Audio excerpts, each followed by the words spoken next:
दोस्तों, एग्ज़ाम की पॉइंट में एक बार फिर से आप सभी का स्वागत है। दोस्तों, एनसीईआरटी जो ये साइंस की क्लास है, हिंदी में आपको यहाँ पे एमसीक्यू प्रोवाइड कराए गए हैं। क्लास 9th से लेकर 12th तक की एनसीईआरटी को कवर किया गया है।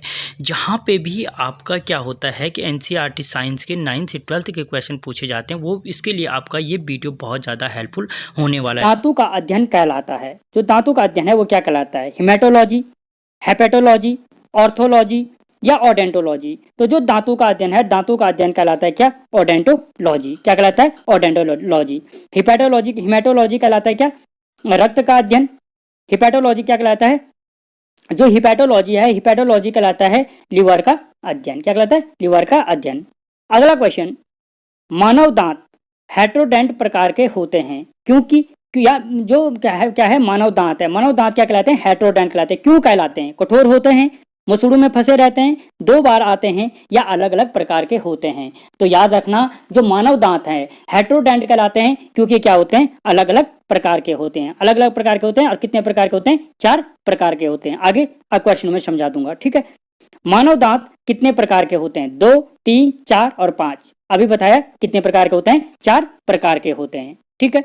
अगला क्वेश्चन, मनुष्य में कितने दांत 2 बार आते हैं? जो मनुष्य के कितने दांत होते हैं? 2 बार आते हैं। 20, 21, 22 या 23। तो जो मनुष्य के कितने दांत होते हैं जो 2 बार आते हैं? 20 दांत। और ये 20 दांत ही क्या कहलाते हैं? दूध के दांत कहलाते हैं। क्या कहलाते हैं? दूध के दांत कहलाते हैं, ठीक है।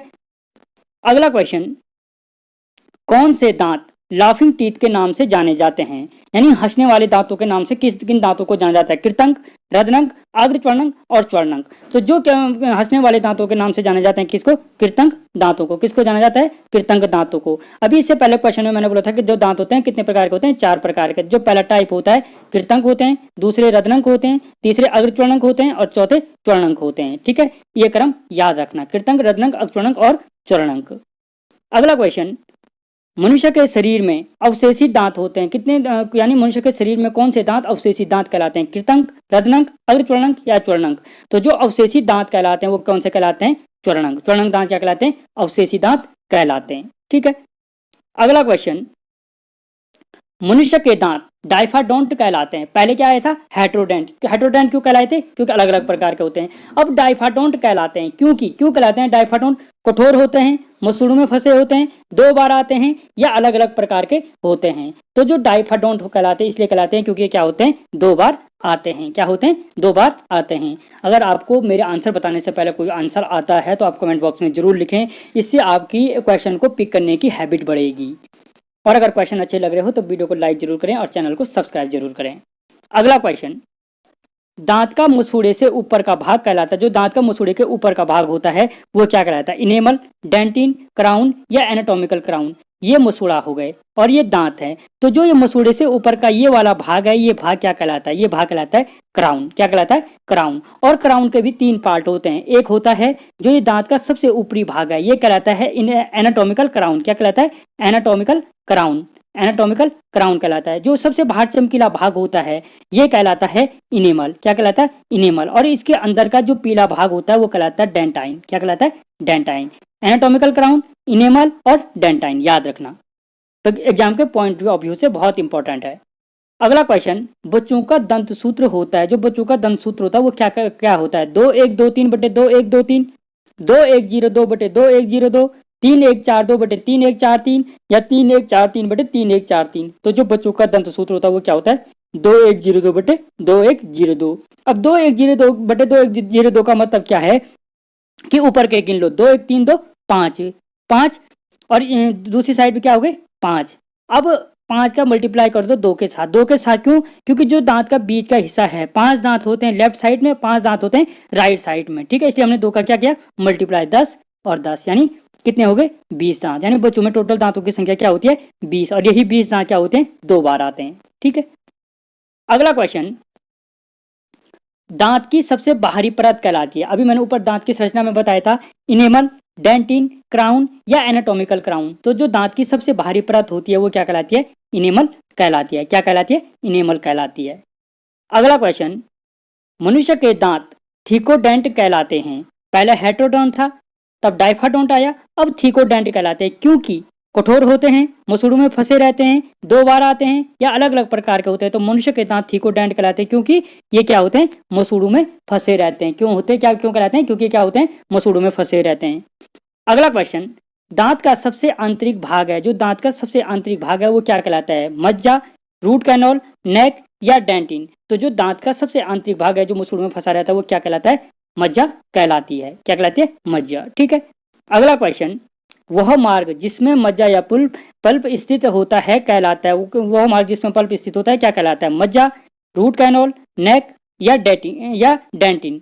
तो जो जिस मार्ग में मज्जा स्थित होता है वो कहलाता है रूट कैनल। क्या कहलाता है? रूट कैनल के नाम से जाना जाता है। अगला क्वेश्चन, एक वयस्क मानव का दंत सूत्र होता है, एक वयस्क मानव का दंत सूत्र क्या होता है? 2-1-2-3/2-1-2-3, 2-1-0-2/2-1-0-2, 3-1-4-2/3-1-4-3 या 3-1-4-3/3-1-4-3? तो जो वयस्क मानव का दंत सूत्र होता है वो होता है 2-1-2-3/2-1-2-3, यानी क्या हो गए? 2-1-3, 2-5-3 8, और दूसरी साइड भी 8, मल्टीप्लाई कर दो 2 का, यहाँ भी मल्टीप्लाई कर दो 2 का, कितना होगा? 16-16 32, टोटल कितने होते हैं? 32 दांत मनुष्य में होता है। इन्हीं को आप जब आपकी किसी के साथ लड़ाई होती है तो वो हंसता है, वो आप क्या बोलते हो कि तेरे 32 के 32 दांत तोड़ दूंगा। ठीक है। अगला क्वेश्चन, मांसाहारी जंतु किन दांतों से शिकार करते हैं? कृतंक से, रदनंग से, अग्रचर्णंग से, चर्णंग से? तो जो मांसाहारी जंतु होते हैं, मांसाहारी जंतु क्या करते हैं? रदनंग से शिकार करते हैं। क्या करते हैं? रदनंग से शिकार करते हैं। और इन्हीं रदनंग का काम क्या होता है? भोजन को फाड़ना एवं चीरना। भोजन को चीरना क्या काम होता है? रदनंग का कार्य होता है। ठीक है। अगला क्वेश्चन, वह मानव शरीर का सबसे कठोर भाग है, मानव शरीर का सबसे कठोर भाग कौन सा है? इनेमल, डेंटिन, क्राउन या एनाटॉमिकल क्राउन? तो जो मानव शरीर का सबसे कठोर भाग होता है वो होता है क्या? इनेमल होता है। क्या होता है? इनेमल। ठीक है। अगला क्वेश्चन, दांत का सबसे आंतरिक भाग कहलाता है, जो दांत का सबसे आंतरिक भाग होता है वो क्या कहलाता है? इनेमल, डेंटिन, क्राउन या एनाटॉमिकल क्राउन? तो जो दांत का सबसे आंतरिक भाग होता है वो कहलाता है डेंटिन। ठीक है। और अगर पूछा जाए दांत किसके दांत का जो पीला भाग है वो कहलाता है, तब भी आंसर क्या हो जाएगा? डेंटिन होगा। ठीक है। दांत का चमकीला भाग होगा इनेमल और दांत का पीला भाग डेंटिन। ठीक है। अगला क्वेश्चन, पूरे जीवन काल में मनुष्य में कितने दांत आते हैं? जो मनुष्य का पूरा जीवन काल है उसमें कितने दांत आते हैं? 40, 38, 32 या 52? तो जो मनुष्य का पूरा जीवन काल है, पूरे जीवन काल में दांत आते हैं कितने? 52। कितने दांत आते हैं? 52 दांत। कैसे? 32 दांत तो पहले से 32 दांत तो मनुष्य में होते हैं, लेकिन और प्लस 20 दांत क्या होते हैं? जो 2 बार आते हैं। 20 दांत क्या होते हैं? 2 बार आते हैं, जिन्हें क्या कहते हैं? दूध के दांत कहते हैं। टोटल कितने हो गए? 52 दांत। ठीक है। अगला क्वेश्चन, दांत किस तंत्र का भाग होता है? जो दांत होता है किस तंत्र का भाग है? उत्सर्जन का, परिसंचरण का, श्वसन का या पाचन का? तो जो दांत होता है किसका भाग होता है? पाचन का भाग होता है। और कहाँ होता है? मुख गुहा में होता है। कहाँ होता है? मुख गुहा में। ठीक है। और यहीं पे एक चीज रखो, पाचन तंत्र जैसे याद आया कि मुख गुहा में होता है। और जो भोजन का पाचन, इससे पहले एक क्वेश्चन आ रखा है कि भोजन का पाचन कहाँ होता है? तो बहुत सारे लड़के आंसर लगा के आए कि आंतों में या पेट में शुरू होता है, लेकिन जो भोजन का पाचन है सबसे पहले मुख गुहा में होता है। अगर पूछा जाए कितना पाचन होता है तो 30% पाचन मुख गुहा में होता है। ठीक है। और टॉयलिन और लाइसोजाइम एंजाइम पाए जाते हैं। टॉयलिन क्या करता है? स्टार्च का पाचन करता है, और जो लाइसोजाइम होता है वो जीवाणु को नष्ट करने का कार्य करता है। ठीक है। खैर, साइंस के अलग और वीडियो बने हैं, अगर आपने अभी तक हमारे चैनल में नहीं देखे हैं तो आप हमारे चैनल के प्लेलिस्ट में जाकर के बायो के नाम से एक प्लेलिस्ट बनी है, वहां पर जाकर के देख सकते हो। अगला क्वेश्चन, वयस्क मानव में कृतंकों की संख्या होती है। जो कृतंक दांत होते हैं, मैंने अभी आपको बताया था 4 प्रकार के दांत होते हैं, कृतंक, रदनंक, अग्रचर्णंक और चर्णंक। तो जो मनुष्य में कृतंक दांतों की संख्या होती है, जिनको लाफिंग टीथ के नाम से भी जाना जाता है, वो कितनी होती है? 8, 4, 8 या 12? यहाँ पे क्या हो गए? 2 बार 8 आ गए, यहाँ पे कुछ भी लिख दो 6। तो जो मानव में कृतंक दांतों की संख्या होती है वो कितनी होती है? 8 होती है। क्या होती है? 8 होती है। 4 ऊपर की साइड और 4 नीचे के जबड़े में। जो ऊपरी जबड़ा होता है वो कहलाता है मैगजिला। क्या कहलाता है? मैगजिला। ठीक है। और जो निचला जबड़ा होता है वो कहलाता है मैडिबल। निचला जबड़ा क्या कहलाता है? मैडिबल। याद रखना, ऊपरी जबड़ा मैगजिला और निचला जबड़ा मैडिबल। 4 दांत ऊपर होते हैं कृतंक और 4 दांत नीचे। टोटल कितने हो गए? 8। ठीक है। अगला क्वेश्चन, वयस्क मानव में रदनंक दांतों की संख्या होती है। जो रदनंक होते हैं उनका काम होता है भोजन को फाड़ना एवं चीरना। तो जो रदनंक दांतों की संख्या होती है वो कितनी होती है? 4। कितनी होती है? 4, यानी 2 ऊपर और 2 नीचे। ठीक है। अगला क्वेश्चन, वयस्क मानव में अग्रचर्णक दांतों की संख्या होती है, जो वयस्क मानव है उसमें अग्रचर्णक दांतों की संख्या कितनी होती है? 8, 4, 8 या 12? तो जो वयस्क मानव होता है उसमें अग्रचर्णक दांतों की संख्या होती है कितनी? 8। क्या होती है? 8। और इसका मुख्य कार्य क्या होता है? भोजन को चबाना, भोजन को चबाना, यानी 4 ऊपर और 4 नीचे। ठीक है। अगला क्वेश्चन, वयस्क मानव में चर्णक दांतों की संख्या होती है, जो चर्णक दांतों की संख्या होती है वो कितनी होती है? 8, 4, 8 या 12? तो जो चर्णक दांतों की संख्या होती है वो कितनी होती है? 12। कितनी होती है? 12। और इसका जो चर्णक दांतों का कार्य होता है क्या होता है? पीसना, भोजन को पीसना। ठीक है। और यही चर्णक जो दांत है उन्हें क्या कहते हैं? अवशेषी दांत कहते हैं। अभी उससे ऊपर क्वेश्चन आ रखा था, अवशेषी दांत कहलाते हैं। ठीक है। अगला क्वेश्चन, मनुष्य के दांत बने होते हैं कैल्शियम फॉस्फेट के, ट्राई कैल्शियम फॉस्फेट के, जिंक ऑक्साइड के या जिंक फॉस्फाइड के? तो जो मनुष्य के दांत बने होते हैं, याद रखना, ट्राई कैल्शियम फॉस्फेट के बने होते हैं, ट्राई कैल्शियम फॉस्फेट की। अगर कहीं पे ट्राई कैल्शियम फॉस्फेट ना आए तो आप आंसर लगा सकते हो कैल्शियम फॉस्फेट, लेकिन अगर कैल्शियम फॉस्फेट भी है और ट्राई कैल्शियम फॉस्फेट भी है तो फिर आप आंसर लगाएंगे ट्राई कैल्शियम फॉस्फेट के बने होते हैं। किसके बने होते हैं? ट्राई कैल्शियम फॉस्फेट के। अगर मैं इसका सूत्र बोलूं तो CA3PO4 का होल ट्वाइस, PO4 का होल ट्वाइस। ठीक है, CA3PO4 का होल ट्वाइस हो जाएगा। अगला क्वेश्चन, मनुष्य के दांत किसके कारण कठोर होते हैं? फास्फोरस, आयोडीन, क्लोरीन या फ्लोरीन? तो जो मनुष्य के दांत होते हैं किसके कारण कठोर होते हैं? फ्लोरीन के कारण। किसके कारण? फ्लोरीन के कारण। और फ्लोरीन की कमी के कारण दांतों में क्या होता है? फ्लोरोसिस रोग हो जाता है। कौन सा रोग? फ्लोरोसिस रोग, फ्लोरोसिस रोग हो जाता है। एक चीज याद रखना यहीं पे कि जब दांतों में फ्लोरीन की मात्रा 1.5 ppm से अधिक हो जाती है, जब दांतों में फ्लोरीन की मात्रा क्या हो जाती है? 1.5 ppm से अधिक हो जाती है तो दांतों का क्षय होने लगता है। दांतों का क्षय होने लगता है मतलब आपने देखा होगा कई बार दांतों से छोटे छोटे टुकड़े निकलने लगते हैं, तो वो क्या होता है? दांतों में फ्लोरीन की अधिकता से होता है। और दांतों में फ्लोरीन की मात्रा कितनी चाहिए? मुंह में, दांतों में 1.5 ppm। ठीक है। अगला question, root canal treatment RCT संबंधित होता है। जो रूट कैनल, आपने बहुत बार सुना होगा अपने दोस्तों से कि यार दांत की RCT करा रहा हूँ, तो होता क्या है? रूट कैनल ट्रीटमेंट क्या होता है? किससे संबंधित है? हृदय से, दांत से, आंत से या यकृत से? जो रूट कैनल ट्रीटमेंट होता है वो क्या होता है? दांतों से संबंधित होता है। होता क्या है कि रूट कैनल ट्रीटमेंट में, ये सपोज दांत है, ये मसूड़े हैं, तो यहाँ पे क्या जो RCT होती है, RCT में जो डॉक्टर होता है वो क्या कर देता है कि जो इन दांतों को पोषण का कार्य, जो वेस्कल्स क्या करती हैं, इन दांतों को पोषण का कार्य करती हैं, वो उनको यहाँ से काट देता है और उस दांत को क्या बना देता है? निष्क्रिय बना देता है, जिससे न तो उसमें उसके पश्चात कोई मूवमेंट रहता है और ना तो वो कुछ कर सकता है, लेकिन टूटेगा भी नहीं तो खराब भी नहीं होगा। ठीक है, तो यही प्रोसेस क्या कहलाती है? RCT कहलाती है। क्या कहलाती है? RCT कहलाती है। ठीक है। अगला क्वेश्चन, घोड़े का दंत सूत्र होता है, जो घोड़े का दंत सूत्र होता है वो क्या कहलाता है? 2-1-2-3/2-1-2-3, 2-1-0-2/2-1-0-2, 3-1-4-2/3-1-4-3 या 3-1-4-3/3-1-4-3? तो जो घोड़े का दंत सूत्र होता है वो क्या होता है? 3-1-4-3/3-1-4-3। अगर हम इसको निकालने की कोशिश करें कितने दांत होते हैं तो क्या होगा? 4-3-7-1-8-3, 8-3 11, 4-3-7-1-8-9-10-11, हाँ तो 11 और नीचे भी कितने हो गए? 11। ठीक है, मल्टीप्लाई 2 से करेंगे, कितने हो गए? 22 और 22, तो टोटल दांतों की संख्या कितनी हो गई? 44। यानी घोड़े में दांतों की संख्या कितनी होती है? 44 होती है। अगला क्वेश्चन, कुत्ते का दंत सूत्र होता है। ये सारे क्वेश्चन इससे पहले के एग्जाम में आ रखे हैं, इसलिए हल्के में मत लेना। अगर आप लोगों ने अभी तक हमारा चैनल सब्सक्राइब नहीं किया तो प्लीज़ सब्सक्राइब जरूर करो। कुत्ते का जो दंत सूत्र होता है 2-1-2-3/2-1-2-3, 2-1-0-2/2-1-0-2, 3-1-4-2/3-1-4-3 या 3-1-4-3/3-1-4-3। जो कुत्ते का दंत सूत्र होता है वो क्या होता है?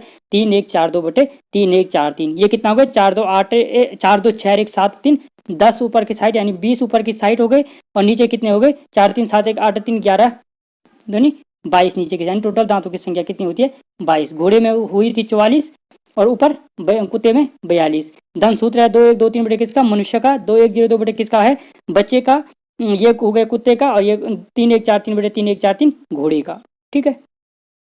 अगला क्वेश्चन, हाथी का दंत सूत्र है 2-1-2-3/2-1-2-3, 1-0-33/0-0-33, 3-1-42/3-1-43 और 3-1-43/3-1-43। तो जो हाथी का दंत सूत्र होता है वो क्या होता है? 1-0-33/0-0-33। अगर इसके निकालने की कोशिश करें 3-3-6-1-7-2-14 और 3 3 6 दूनी 12, यानी ऊपर की साइड मनुष्य के हाथी के क्या होते हैं 14 दांत होते हैं और नीचे की साइड क्या होते हैं 12 दांत होते हैं। यानी जो हाथी के बाहर निकले हुए 2 दांत रहते हैं वो क्या रहते हैं ऊपरी जबड़े से निकले रहते हैं। कहाँ से? ऊपरी जबड़े से निकले रहते हैं। ठीक है, और कौन से दांत रहते हैं? कृतंक रहते हैं, क्योंकि सबसे आगे पे कृतंक। ठीक है, अगला क्वेश्चन, मेंढक के दांत होते हैं, जो मेंढक के दांत होते हैं वो क्या कहलाते हैं? होमोडोंट, थिकोडेंट, डाइफाडोंट या हेट्रोडोंट? तो जो मेंढक के दांत होते हैं, मेंढक के दांत कहलाते हैं क्या? होमोडोंट प्रकार के कहलाते हैं। क्या कहलाते हैं? होमोडोंट कहलाते हैं। में कितनी जोड़ी लार ग्रंथि पाई जाती हैं? जोड़ी पूछा गया है। ठीक है, कि जो मनुष्य है, मनुष्य में कितनी जोड़ी लार ग्रंथियां पाई जाती है? 3, 4, 5 या 6? तो याद रखना, जो मनुष्य होता है, मनुष्य में सबसे जो मनुष्य में लार कितनी जोड़ी पाई जाती हैं? 3 जोड़ी लार ग्रंथियां पाई जाती हैं।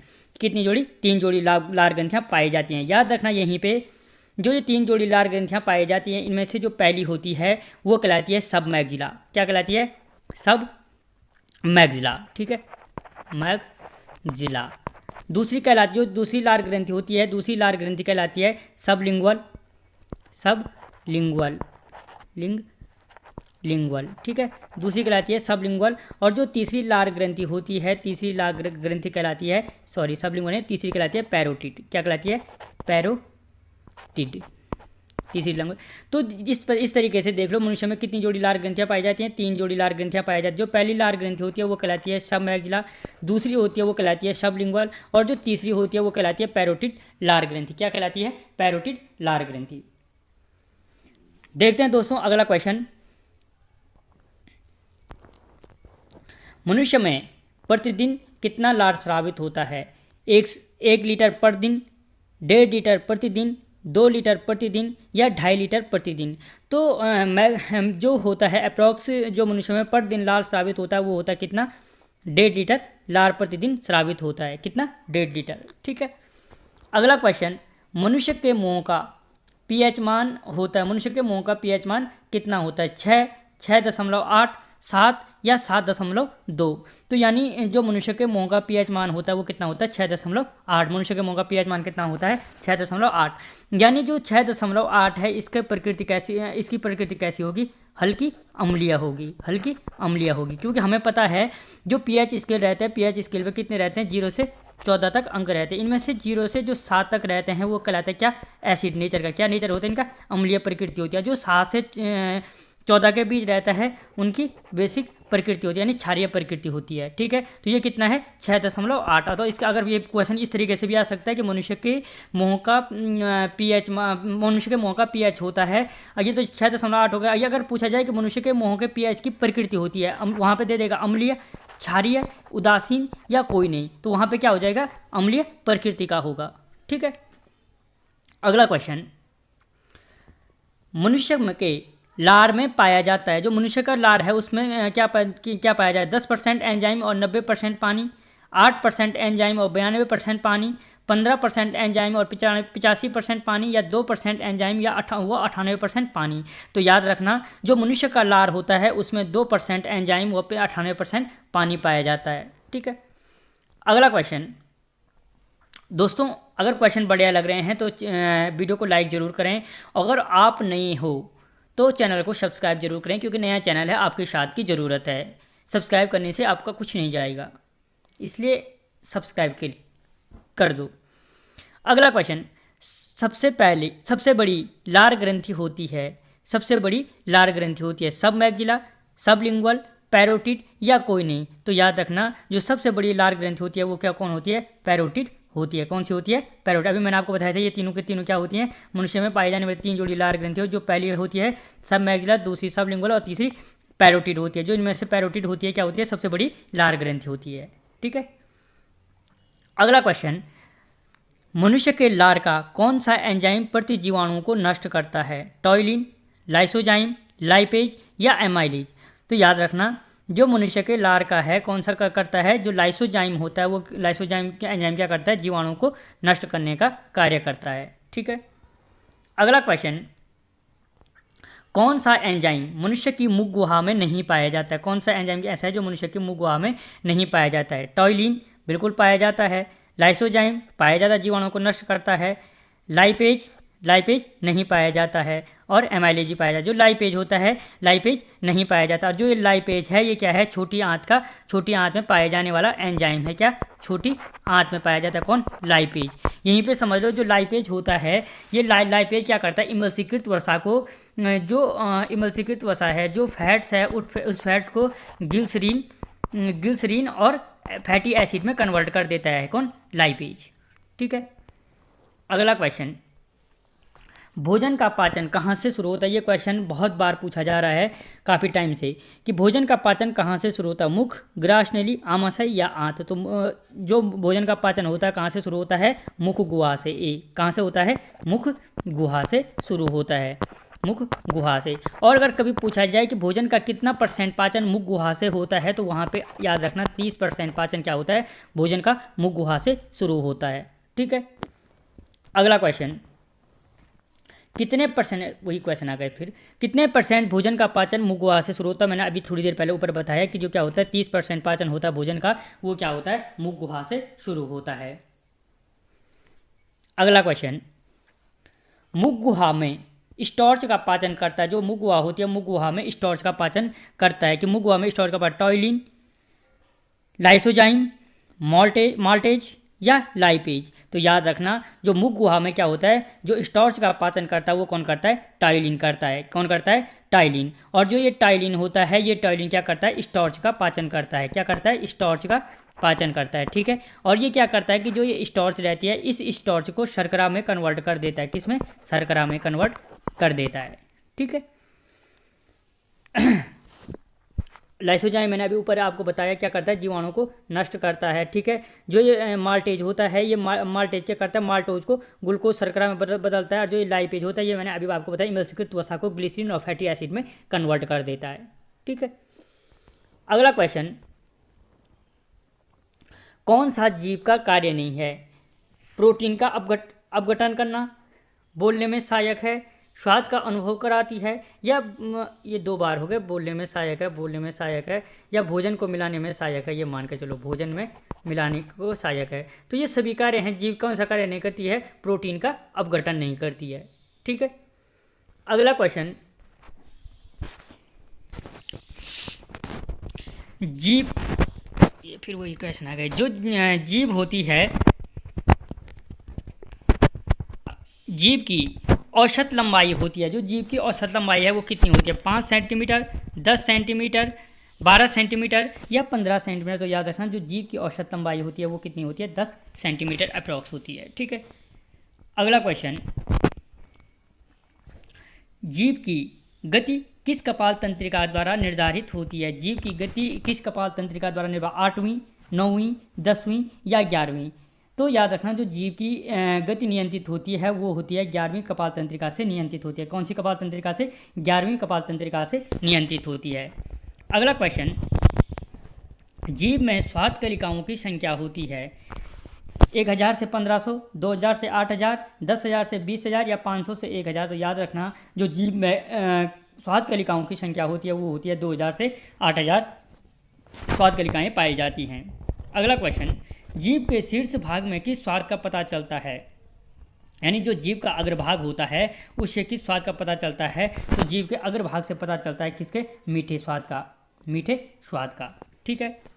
अगला क्वेश्चन, जीव के पिछले भाग से किस स्वाद का, यानी जो जीव का सबसे पिछला भाग होता है, ये जीव मान के चलो, तो ये जीव मान के जो, यानी जो जीव का ये अग्रभाग है, इस अग्रभाग से स्वाद का अनुभव पता चलता है किसका, ये अग्रभाग से मीठे का। किसका, मीठा। और इससे पूछा है कि जीव का जो सबसे पिछला भाग होता है तो इस भाग से पता चलता है कड़वे स्वाद का। किसका, कड़वा स्वाद का। ठीक है। अगला क्वेश्चन, जीव के दोनों किनारों में से किस स्वाद का पता चलता है, यानी जो जीव के दोनों के किनारे होते हैं, ये यहाँ पे जीव हो गई, यहाँ से क्या बोला मैंने, खट्टा, ये अग्रभाग हो, यहाँ से मीठा। अब ये इन किनारों की बात कर रहा है, जो ये दोनों किनारे होते हैं इन किनारों से किस स्वाद का पता चलता है। तो याद रखना जो जीव के दोनों किनारे होते हैं उन किनारों से खट्टे स्वाद का अनुभव पता चलता है। किसका, खट्टे स्वाद का। ठीक है। अगला क्वेश्चन, जीव के अग्र किनारों से किस स्वाद का अनुभव पता चलता है, नमकीन, कड़वा, खट्टा या मीठा। तो याद रखना जीव के जो अग्र किनारे होते हैं उनसे क्या चलता है, नमकीन स्वाद का पता चलता है। अब एक चीज़ यहाँ पे सिंपल तरीके से अगर तुम्हें जिन भाई लोगों को पता नहीं है वो यहाँ पे एक चीज़ समझ सकते हैं कि माना ये जीव है, ठीक है, पहला पार्ट, दूसरा पार्ट, इसको चेंज कर देता हूँ मैं, ये हो गए पहला पार्ट, ये हो गए दूसरा पार्ट, यहाँ पे कर लो, यहीं पे इसके दो किनारे ये हो गए और इसके आगे के किनारे ये हो गए। अब याद रखना अगर हम कोई भी चीज़ खाते हैं, अगर हमारे सामने क्या है, एक चीज़ मीठी रखी है, मीठा, नमकीन,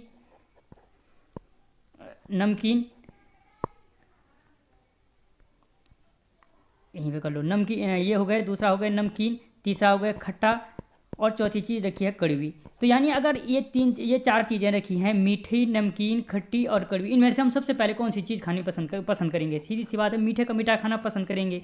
तो यानी सबसे आगे भाग से किसका अनुभव पता चलता है हमें? मीठे स्वाद का पता चलता है। किससे? किसका? मीठा। कहाँ से? आगे के भाग से। उसके बाद बचा है हमारे पास नमकीन, खट्टा और कड़वा। तो उसके बाद हम कौन सी चीज़ खाना पसंद? ऑब्वियसली हम क्या करेंगे? नमकीन खाना पसंद करें। यानी जो आगे के दो किनारे होते हैं, ये दोनों किनारे, ये क्या करते हैं? नमकीन स्वाद का अनुभव कराते हैं। उसके बाद हमारे पास अगर बचा है खट्टा और कड़वा, तो हम दोनों में से कोई एक चीज़ खानी तो हम क्या खाना पसंद करेंगे? खट्टा खाना पसंद। यानी इसके बाद क्या करते हैं, जो किनारे होते हैं वो खट्टे का अनुभव कराते हैं। किसका? खट्टे का।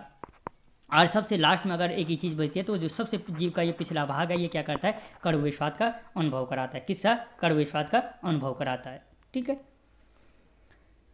अगला क्वेश्चन। दोस्तों अगर क्वेश्चन बढ़िया लग रहे हैं तो वीडियो को लाइक और शेयर जरूर करें, चैनल को सब्सक्राइब जरूर करें। जीभ को जकड़ने वाली हड्डी कहलाती है, यानी जो जीभ को जो हड्डी जकड़ के रखती है वो क्या कहलाती है? तो वो कहलाती है दोस्तों क्या? Hide bone. क्या कहलाती है? Hide bone. ठीक है, जो क्रेनियल बोन होती है, ये क्रेनियल बोन क्या करती है? जो मस्तिष्क होती है, मस्तिष्क को सुरक्षा प्रदान करने का कार्य करती है। ठीक है, जो मैगजिला होता है, ये मैगजिला क्या होता है? ऊपरी जबड़ा कहलाता है। ऊपरी जबड़ा। अगर आपने कंकाल तंत्र नहीं देखा है तो इससे पहले कंकाल तंत्र का वीडियो बन चुका है, जो हमारे स्केलेटन सिस्टम होता है उसमें सारे टोटल हड्डियों के बारे में, पूरे कंकाल तंत्र के 100 MCQ को लिया गया है। आप जा करके प्लेलिस्ट में देख सकते हो या इस वीडियो के डिस्क्रिप्शन में आपको लिंक मिल जाएगा। और जो मेडिवल होता है, निचला जबड़ा कहलाता है, मनुष्य के शरीर की सबसे मजबूत हड्डी भी है, मनुष्य के खोपड़ी की एकमात्र गतिशील हड्डी भी है। ठीक है, अगला क्वेश्चन।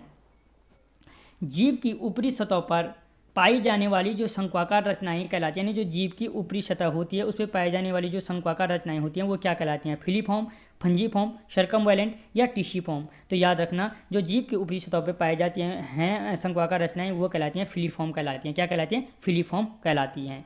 अगला क्वेश्चन।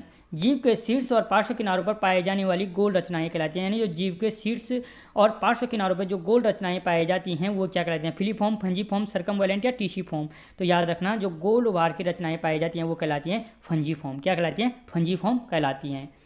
अगला क्वेश्चन। जीभ के आधार पर उल्टे ये गलत हो गए हैं, यहाँ पे क्या होना था? वी, उल्टे वी। यानी जीभ के आधार पर जो उल्टे वी आकार की रचनाएं पाई जाती हैं वो क्या कहलाती है? यानी जीभ के, याद रखना, जो जीभ के आधार पर उल्टे वी आकार की रचनाएं पाई जाती हैं वो सर्कमवैलेंट कहलाती हैं। अगला क्वेश्चन।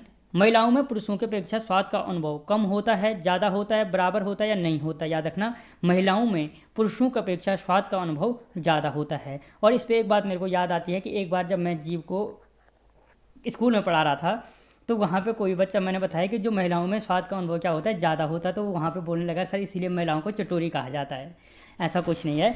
ठीक है, और अगर हंसी आई हो तो एक बार चैनल को सब्सक्राइब कर लो। अगला क्वेश्चन। किसके स्वाद का पता जल्दी चलेगा? आइसक्रीम, सूप, चीनी या आम? तो याद रखना, सूप का स्वाद जल्दी पता चलेगा। एक चीज़ हमेशा याद रखना, ये जीभ है, जिस चीज़ को खाने से जो जल्दी से हमारी जीभ में फैलेगा चारों तरफ, उसका स्वाद क्या होगा? जल्दी पता चलेगा। अब ये सपोज कोई ये जीभ है, इस जीभ में हमने कोई चीज़ खाई, अगर कोई ठोस चीज़ खाएंगे तो वो पहले यहाँ पे जाएगी, फिर आगे के भाग में जाएगी, फिर आगे नहीं, उसके स्वाद का अनुभव अलग अलग देर में पता चलेगा। लेकिन अगर सूप है तो वो जल्दी से क्या हो जाएगा? फैल जाएगा। यानी जो चीज़ जीभ में जितनी जल्दी फैलेगी उसका स्वाद उतनी ही जल्दी हमें पता चलेगा। पाचन तंत्र और श्वसन तंत्र दोनों का भाग है, कि पाचन तंत्र और श्वसन तंत्र दोनों का भाग कौन सा है? ग्रासनली, ग्रसनी, आमाशय या जठर ग्रंथि? तो पाचन तंत्र और किसका? श्वसन तंत्र दोनों का भाग है कौन सा? ग्रसनी। कौन सी है? ग्रसनी।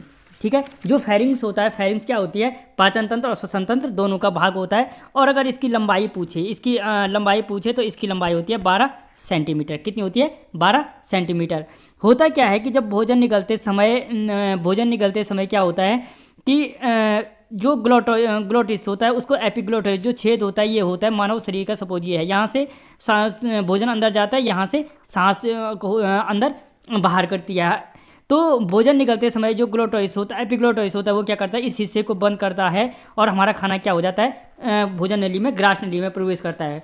कभी कभी आपने देखा होगा कि जब हम भोजन खाते समय बात करते हैं तो हमें गले लग जाता है। गले लगने का मतलब होता है कि जो हमारा माइंड है तुरंत सिग्नल नहीं दे पाता है कि ये भोजन है या हवा है, और वो क्या होता है, जो खाना होता है हमारी सांस नली में चला जाता है, जिसके कारण क्या होता है कि हमें गले लगता है, खांसी लगती है। इसीलिए तो आपने घरों में देखा होगा पुराने टाइम पे लोग कहते हैं कि वो खाना खाते टाइम बात नहीं करना चाहिए। इसका मतलब यही है कि क्योंकि जो खाना होता है हमारे क्या ना हो जाए, सांस नली में प्रवेश न कर जाए। ठीक है, तो यहाँ पे क्या कर देता है, एपिग्लोटिस क्या करता है, उस भोजन को भोजन नली और सांस नली के मध्य भेजता है। तो यानी पाचन तंत्र और श्वसन तंत्र दोनों का भाग है क्या, फेरिंग्स, गर्सनी। ठीक है, अगला क्वेश्चन, ट्रैफिक पुलिसमैन के नाम से जाना जाता है, यानी ट्रैफिक पुलिसमैन किसे कहा जाता है, एपिग्लोटिस को, सिप्टेड वॉल्व को, इलियोसिकल वॉल्व को, या मैक्सिला को। तो जो ट्रैफिक पुलिसमैन कहा जाता है, अभी बोला मैंने आपको क्या कि भोजन नली और सांस नली दोनों को, सांस नली को ढकने का काम करता है कौन, एपिग्लोटिस। इसलिए क्या कहते हैं, ट्रैफिक पुलिसमैन कहते हैं। ये देखता है कि ये हवा है या खाना है, यानी वो किस साइड जाना है, तो इसलिए वो क्या करता है, ट्रैफिक पुलिसमैन की समान कार्य करता है। ठीक है, तो एपिग्लोटिस को क्या कहते हैं, ट्रैफिक पुलिसमैन की संज्ञा दी गई है। अगला क्वेश्चन, ग्रास नली की लंबाई होती है, जो ओसोफेगस होता है उसकी लंबाई कितनी होती है, 10 सेंटीमीटर, 11 सेंटीमीटर, 12 सेंटीमीटर, 25 सेंटीमीटर। तो याद रखना, जो ओसोफेगस होता है, ग्रास नली होती है, उसकी लंबाई होती है कितनी, 25 सेंटीमीटर। अगला क्वेश्चन, ग्रास नली व आमाशय के मध्य पाया जाता जो भोजन को वापस आने नहीं देता, यानी ग्रास नली और आमाशय के मध्य, ठीक है, वो कौन सी रचना पाई जाती है जो भोजन को वापस आने नहीं देता, एपिग्लोटिस, सिप्टर वॉल्व, इलियोसिकल वॉल्व या मैक्सिला। तो जो ग्रास नली और आमाशय के मध्य पाया जाता है, क्या पाया जाता है, सिप्टर वॉल्व पाया जाता है। ये क्या होता है कि जो ये ग्रास नली है, इस ग्रास नली और आमाशय के मध्य यहाँ पे पाया जाता है, जो क्या करता है, भोजन को अंदर तो आने देता है लेकिन इस भोजन को वापस जाने नहीं देता है। ठीक है, वो कहलाता है सिप्टर वॉल्व। ठीक है, अगला क्वेश्चन, भोजन के अनुसार अपना आकार बदलती है, ग्रास नली, गर्सनी, आमाशय या जठर ग्रंथियाँ। ठीक है, तो जो भोजन के अनुसार अपना आकार बदलते हैं वो कौन सा है, ओसोफेगस है। ठीक है, ये होता क्या है कि ये भोजन के अनुसार आकार बदलती है और इसी आकार बदलने के कारण भोजन क्या होता है, अंदर जाता है। यहाँ भोजन क्या करता है, आमाशय में प्रवेश करता है। ठीक है, यानी इसमें कर्मणा कुंचन गति होती है और इसी आकार बदलने के कारण क्या होता है, भोजन अंदर प्रवेश करता है। अगला क्वेश्चन, आमाशय को मुख गुहा से जोड़ने का कार्य करता है। जो आमाशय होता है, जो हमारे स्टमक है, उसको हमारे मुख गुहा से जोड़ने का काम कौन करती है, ग्रास नली, गर्सनी, आमाशय या जठर ग्रंथि। तो जो आमाशय को मुख गुहा से जोड़ने का काम कौन करता है, ग्रास नली। ठीक है, जो गर्सनी होती है, गर्सनी से ये क्या होता है, जुड़ा होता है, और ये नीचे से क्या होता है, आमाशय होता है। ठीक है, अगला क्वेश्चन, कॉन्ड्रिया, फुंडलिक और पाइलोरिक वॉल्व किसके भाग हैं, ग्रास नली के, गर्सनी के, आमाशय के या जठर ग्रंथि के। तो जो कॉन्ड्रिया, फुंडलिक और पाइलोरिक वॉल्व हैं वो भाग हैं किसके, आमाशय, स्टोमक के भाग हैं। यही क्वेश्चन घुमा करके जो पशुधन अधिकारी का उत्तराखंड में पेपर हुआ था अभी एक दिन पहले, या जो आजकल चल रहा है, उसमें पूछा था कि जो पेट का पहला भाग है, पेट का पहला भाग, तो जो पेट है, आमाशय नहीं, उसने पूछा था, पूछने का मतलब था उसका, आमाशय का जो पहला भाग है वो क्या कहलाता है। जो आमाशय का जो पहला भाग है वो कॉन्ड्रिया कहलाता है, मध्य का भाग जो होता है वो फुंडलिक कहलाता है, और जो सबसे अंतिम भाग होता है वो क्या कहलाता है, पाइलोरिक वॉल्व कहलाता है। ठीक है, अगला क्वेश्चन, पेप्सिन एंजाइम द्वारा आमाशय की दीवार का पाचन कहलाता है। जो पेप्सिन एंजाइम द्वारा क्या होता है, आमाशय की दीवार का पाचन होता है वो क्या कहलाता है, अल्सर, काइम, हेपेक्टोमी या कोलेस्टोकोमी। तो जो पेप्सिन एंजाइम द्वारा आमाशय की दीवार का पाचन है वो कहलाता है अल्सर। क्या कहलाता है, अल्सर कहलाता है। अगला क्वेश्चन, आमाशय में पाया जाने वाला लुगदी भोजन कहलाता है। यानी जो आमाशय में जो भोजन रहता है, होता है क्या है, जब हम ग्रास नली से, ये ग्रास नली है, इस ग्रास नली से जब इस आमाशय में भोजन आता है, ये समझ लो कॉन्ड्रिया भाग है, कॉन्ड्रिया, ये मध्य का भाग फुंडलिक होता है, ये अंतिम भाग होता है पाइलोरिक वॉल्व, और यहाँ से छोटी आंत जुड़ी होती है। ठीक है, तो उसने कहा कि आमाशय में पाए जाने जो यहाँ पे जो भोजन रहता है, इस जो लुगदी भोजन होता है वो लुगदी भोजन क्या कहलाता है? अल्सर, काइम, हेपेक्टोमी या कोलिस्टोकॉमी। तो जो आमाशय में लुगदी भोजन होता है वो कहलाता है काइम। क्या कहलाता है? काइम कहलाता है। ठीक है। अगला क्वेश्चन, HCl का pH मान होता है। HCl का pH मान कितना होता है? 1.4, 1.5 से 2.5, 6.8 या 8.1 से 8.6। तो याद रखना जो HCl का pH मान होता है वो होता है 1.4। कितना होता है? 1.4। जो ये 6.8 होता है ये होता है किसका? लार का। इससे पहले अगर लार पर वीडियो बनाया, अगर आपने नहीं देखा है तो जाकर देख सकते हो। ठीक है। और जो 8.1 से 8.6 होता है ये होता है पित्तरस का। कितना किसका होता है? पित्तरस का। ठीक है। अगला क्वेश्चन, HCl जठर ग्रंथियों की किन कोशिकाओं से निकलता है? पार्श्वीय कोशिकाओं से, ऑक्जेंटिक कोशिकाओं से, प्रधान कोशिकाओं से या गॉबलेट कोशिकाओं से? तो जो याद रखना HCl निकलता है वो HCl क्या निकलता है? इसकी जठर ग्रंथियों की किससे निकलता है? ऑक्जेंटिक कोशिकाओं से निकलता है। होता क्या है कि जो जठर ग्रंथियों की जो कोशिकाएं होती हैं, जठर ग्रंथियों की 3 कोशिकाएं होती हैं। एक होती है पार्श्वीय कोशिका, एक होती है ऑक्जेंटिक कोशिका, एक होती है प्रधान कोशिका। जो पार्श्वीय कोशिका होती है, पार्श्वीय कोशिका जो होती है वो B12 का अवशोषण करती है, विटामिन B12 का अवशोषण करती है। ऑक्जेंटिक कोशिकाएं जो होती हैं वो HCl का फॉर्मेशन करती हैं। ठीक है। और जो प्रधान कोशिकाएं होती हैं वो पेप्सिनोजन देती हैं। क्या करती हैं? पेप्सिनोजन देती हैं। ठीक है। यानी पार्श्वीय कोशिकाएं B12 का अवशोषण करती हैं, एब्जॉर्बेशन करती हैं। ऑक्जेंटिक कोशिकाएं जो होती हैं HCl का फॉर्मेशन करती हैं। जो प्रधान कोशिकाएं वो पेप्सिनोजन का फॉर्मेशन करती हैं। ठीक है। अगला क्वेश्चन, निष्क्रिय प्रोरेनिन को सक्रिय रेनिन में बदलने का कार्य करता है। जो निष्क्रिय प्रोरेनिन है उसको सक्रिय रेनिन में बदलने का कार्य कौन सी करती हैं? ठीक है। HCl, रेनिन, जठर रस या पेप्सिनोजन या पेप्सिन। तो जो निष्क्रिय प्रोरेनिन है, निष्क्रिय प्रोरेनिन को सक्रिय रेनिन में बदलने का काम करता है कौन? HCl। ठीक है। जो निष्क्रिय प्रोरेनिन को और निष्क्रिय पेप्सिनोजन को पेप्सिनोजन निष्क्रिय पेप्सिनोजन को सक्रिय पेप्सिनोजन में भी कौन बदलता है? HCl बदलता है। और निष्क्रिय रेनिन को, प्रोरेनिन को भी सक्रिय रेनिन में कौन बदलता है? HCl बदलता है। ये दोनों याद रखना, पेप्सिनोजन को भी और रेनिन को भी सक्रिय कौन करता है? HCl करता है। ठीक है। अगला क्वेश्चन, निष्क्रिय पेप्सिनोजन को, अच्छा ये अभी बता दिया मैंने, निष्क्रिय पेप्सिनोजन को सक्रिय पेप्सिनोजन में बदलने का कार्य करता है कौन करता है? अभी बताया मैंने आपको, HCl करता है। कौन करता है? HCl करता है। ठीक है। अगला क्वेश्चन, प्रतिदिन जठर ग्रंथि से कितना जठर रस स्रावित होता है? दोस्तों अगर आपने अभी तक हमारा चैनल सब्सक्राइब नहीं किया है तो प्लीज़ पहले सब्सक्राइब कीजिए, नया चैनल है, आपके साथ की ज़रूरत है। तो प्रतिदिन जठर ग्रंथि से कितना जठर रस स्रावित होता है? 4 से 5 लीटर, 1.5 लीटर, 1 से 2 लीटर या 2 से 3 लीटर। ठीक है। तो याद रखना जो प्रतिदिन क्या होता है जठर ग्रंथि से जठर रस स्रावित होता है वो कितना होता है? 2 से 3 लीटर जठर रस स्रावित होता है। कितना होता है? 2 से 3 लीटर जठर रस। अगला क्वेश्चन, जठर रस का pH मान होता है 1.4, 1.5 से 2.5, 6.8 या 8.1 से 8.6। तो याद रखना जो जठर ग्रंथि से निकलने वाला pH, जठर ग्रंथि से निकलने वाला pH मान है वो क्या है? उसका pH मान होता है कितना? 1.5 से 2.5। कितना होता है? 1.5 से 2.5। अभी बताया मैंने 1.4 pH मान होता है किसका? HCl का। ठीक है। किसका? HCl का, जो हमारे शरीर में पाया जाता है। और 6.8 होता है किसका? लार का। ठीक है। 8.1 से 8.6 होता है किसका? पित्तरस का। किसका होता है? पित्तरस का। ठीक है। अगला क्वेश्चन, निम्नलिखित में जठर ग्रंथियों का प्रकार है? पार्श्वीय, ऑक्जेंटिक, प्रधान या उपरोक्त सभी। मैंने अभी इससे पहले बताया था कि जो पार्श्वीय कोशिकाएं होती हैं, पार्श्वीय कोशिकाएं क्या करती हैं? B12 का अवशोषण करती हैं, B12 का ऑब्जर्वेशन करती हैं। जो ऑक्जेंटिक कोशिकाएं होती हैं वो क्या करती हैं? HCl का फॉर्मेशन करती हैं। और जो प्रधान कोशिकाएं होती हैं वो क्या करती हैं? पेप्सिनोजन देती हैं। क्या करती हैं? पेप्सिनोजन देती हैं। ठीक है। पेप्सिनोजन देती हैं। अगला क्वेश्चन, निम्नलिखित में जठर ग्रंथियों से निकलने वाले एंजाइम्स हैं। यानी कौन सा एंजाइम है जो जठर ग्रंथियों से निकलता है? पेप्सिन, रेनिन, म्यूकस या ट्रिप्सिन? अच्छा, निकलने वाला एंजाइम नहीं है, सॉरी, नहीं है पूछा है, ठीक है। क्वेश्चन ढंग से पढ़ना चाहिए।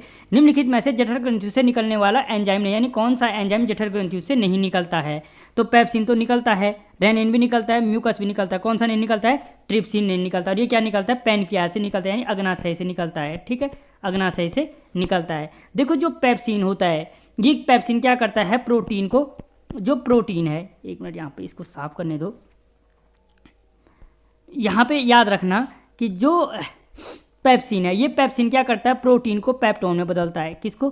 प्रोटीन को पेप्टोन में, ठीक है, प्रोटीन को पेप्टोन में बदलता है। जो ये रेनिन है, दूध को दही में परिवर्तित करता है। दूध को किस में? दही में। और मुख्य रूप से याद रखना, छोटे बच्चों में क्या, एक चीज़ याद रखना, मुख्य रूप से ये क्या किस में पाया जाता है? छोटे बच्चों में पाया जाता है। जैसे जैसे उम्र बढ़ती है, अगर क्वेश्चन पूछा जाए कि कौन सा एंजाइम्स है जो उम्र बढ़ने के साथ साथ कम होता है, तो वो है रेनिन। इसीलिए जो वयस्क होते हैं, जैसे आदमी की उम्र बढ़ती जाती है या बुढ़ा हो जाता है, उसमें दूध पचाने की क्षमता कम हो जाती है, ठीक है, क्योंकि उसमें क्या होता है? रेनिन का फॉर्मेशन कम हो जाता है, ठीक है। अगला क्वेश्चन, प्रोटीन को पेप्टोन में बदलने का कार्य करते हैं। प्रोटीन को पेप्टोन में कौन सा बदलता है? अभी मैंने आपको बताया प्रोटीन को पेप्टोन में कौन सा बदलता है? पेप्सिन बदलता है। कौन बदलता है? पेप्सिन। और कहाँ से निकलता है? जठर ग्रंथि से, ठीक है, जो हमारी गैस्ट्रिक ग्लैंड है वहाँ से फॉर्मेशन होता है उसका। अगला क्वेश्चन, बिलिरुबिन और बिलिवर्डिन पाए जाते हैं HCl में, पित्तरस में, अग्नाशय रस में या आमाशय में? तो याद रखना, जो बिलिरुबिन और बिलिवर्डिन पाए जाते हैं वो किस में पाए जाते हैं? हमारे पित्तरस में पाए जाते हैं, ठीक है, किस में पाए जाते हैं? पित्तरस में पाए जाते हैं। और जो ये बिलिरुबिन होता है, ये बिलिरुबिन क्या होता है? पीले रंग का होता है। किस रंग का? पीले रंग का। और जो हमारा लीवर क्या करता है? जो RBC का मृत RBC का खंडन करता है, RBC को तोड़ता है, वो तोड़ता है बिलिरुबिन में और बिलिवर्डिन में। और यकृत कोशिकाएं क्या करती हैं? रुधिर से इस बिलिरुबिन को अवशोषित करती रहती है, उसका एब्जॉर्बेशन करती रहती हैं। अगर यकृत, जो हमारा लीवर होता है, इस बिलिरुबिन को लेना बंद कर दे, तो ये संपूर्ण शरीर में फैल जाता है पीले रंग का, और यही रोग क्या कहलाता है? पीलिया रोग कहलाता है। आपने 10 बार सुना होगा पीलिया हो गए, तो यही रोग क्या कहलाता है? पीलिया रोग कहलाता है, ठीक है। अगला क्वेश्चन, लीवर कुहन की दरारें पाई जाती हैं बड़ी आंत में, छोटी आंत में, लीवर में या ग्रास नली में? तो जो लीवर कुहन की दरारें पाई जाती है वो कहाँ पाई जाती हैं? छोटी आंत में। और छोटी आंत के अगर स्पेशल पर्टिकुलर पूछा जाए तो डेड्यूम और इलियम भाग में पाई जाती है। डेड्यूम और इलियम भाग में पाई जाती है, ठीक है, इलियम भाग में पाई जाती है। अगला क्वेश्चन, सामान्यतः छोटी आंत की लंबाई होती है, छोटी आंत की लंबाई कितनी हो? 6 से 7 मीटर, 8 से 9 मीटर, 2 से 4 मीटर या 10 से 12 मीटर? तो सामान्यतः जो छोटी आंत की लंबाई होती है वो होती है कितनी? 6 से 7 मीटर। कितनी होती है? 6 से 7 मीटर। अगला क्वेश्चन, भोजन का पूर्ण पाचन एवं अवशोषण किस भाग में होता है? बड़ी आंत में, छोटी आंत में, लीवर में या ग्रास नली में? तो जो भोजन का पूर्ण पाचन एवं अवशोषण होता है वो कहाँ होता है? छोटी आंत में होता है, ठीक है। अगला क्वेश्चन, छोटी आंत का भाग नहीं है, ड्यूडियम, जैजियम, इलियम या सिकम? तो जो छोटी आंत का भाग कौन सा नहीं है? सिकम नहीं है, क्योंकि सिकम क्या है? बड़ी आंत का भाग है। किसका भाग है? बड़ी आंत का। बड़ी आंत के भी 3 भाग होते हैं, एक होता है सिकम, एक होता है सिकम, एक होता है कोलम, सिकम, कोलोन और रेक्टम, 3 भाग होते हैं, ठीक है। और डेडियम, जैजियम, इलियम क्या हैं? छोटी आंत के भाग होते हैं।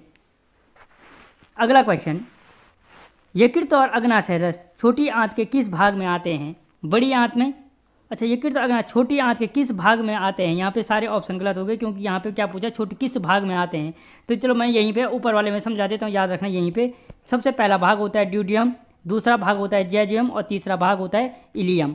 तो जो यकृत और अग्नाशय रस हैं वो छोटी आंत के ड्यूडियम भाग में आते हैं। किस भाग में आते हैं? ड्यूडियम, डेड्यूयम भाग में आते हैं, ठीक है। अगला क्वेश्चन, छोटी आंत का कौन सा भाग वसा पाइसीकरण करता है? वसा पाइसीकरण, ड्यूडियम, जैजियम, इलियम या सिकम? तो जो छोटी आंत का सबसे कौन सा भाग वसा पाइसीकरण करता है वो है डेड्यूम। क्या है? डेड्यूम, ठीक है।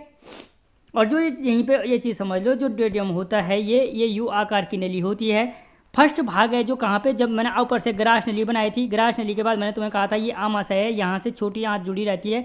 तो जो आमाशय से जुड़ा हुआ ये भाग होता है, ये भाग क्या कहलाता है? ड्यूडियम कहलाता है, डेड्यूम कहलाता है, ठीक है। अगला क्वेश्चन, छोटी आंत के हार्मोन हैं गैस्ट्रेट, मोटिलिन, सिक्रेटिन या उपरोक्त सभी? तो छोटी आंत के क्या हैं? तीनों के तीनों छोटी आंत के हार्मोन हैं। अब यहाँ पे देख लो जो गैस्ट्रिन होता है, ये गैस्ट्रिन क्या है, एक पेप्टाइड हार्मोन भी कहलाता है। क्या कहलाता है? पेप्टाइड हार्मोन कहलाता है। वैसे समझते भी जाओ, जो अलग से की पॉइंट बता रहा हूँ, पेप्टाइड हार्मोन कहलाता है। और इसका मुख्य काम क्या होता है कि जो ये HCl के स्रावण, जो HCl का फॉर्मेशन होता है, उस HCl के फॉर्मेशन को प्रेरित करता है। किसके फॉर्मेशन को? गैस्ट्रिन क्या करता है, जो गैस्ट्रिन होता है वो HCl के फॉर्मेशन को प्रेरित करता है। अगला है मोटिलिन। जो ये मोटिलिन है ये आंत की एम सेल से निकलता है, एम कोशिकाओं से निकलता है। ठीक है, एम कोशिकाओं से निकलता है। और ये क्या करता है? पेप्सिन के स्राव को प्रेरित करता है। किसके? पेप्सिन के स्राव को ये कंट्रोल करता है। ठीक है, और जो ये सिक्रेटिन है, अगला हो गया क्या? सिक्रेटिन। तो जो ये सिक्रेटिन होता है ये एस कोशिकाओं से निकलता है और अग्नाशय रस के स्रावण को नियंत्रित करता है। किसके? अग्नाशयी रस को। ठीक है, अग्नाशयी जो पैनक्रियाज जूस होता है, उस पैनक्रियाज जूस के फॉर्मेशन को कंट्रोल करने का काम करता है कौन? मोटिलिन। ठीक है, अगला क्वेश्चन, छोटी आंत का सबसे बड़ा भाग होता है, छोटी आंत का सबसे बड़ा भाग कौन सा है? ड्यूडियम, जैजियम, इलियम या सिकम? तो सिकम तो इसका भाग है ही नहीं, ये शुरू में बता चुका हूँ। तो जो छोटी आंत का सबसे बड़ा भाग होता है वो होता है कौन सा? इलियम। कौन सा होता है? इलियम। यहीं पे समझो, जो छोटी आंत का सबसे बड़ा भाग होता है वो होता है इलियम हो गए, सबसे बड़ा भाग हो गए। उससे जो छोटा होता है वो होता है जैजुयम, और जो सबसे छोटा भाग होता है डेड्यूयम। ठीक है, तो जो इलियम होता है, इलियम की लंबाई लगभग मान के चलो 3.5 मीटर होती है। जो जैजुयम भाग होता है इसकी लंबाई 2.5 मीटर होती है। और जो ये है इसकी लंबाई समथिंग 1 मीटर मान के चलो। कितनी होती है? 1 मीटर होती है। ठीक है, कितनी होती है? 1 मीटर होती है। अगला क्वेश्चन,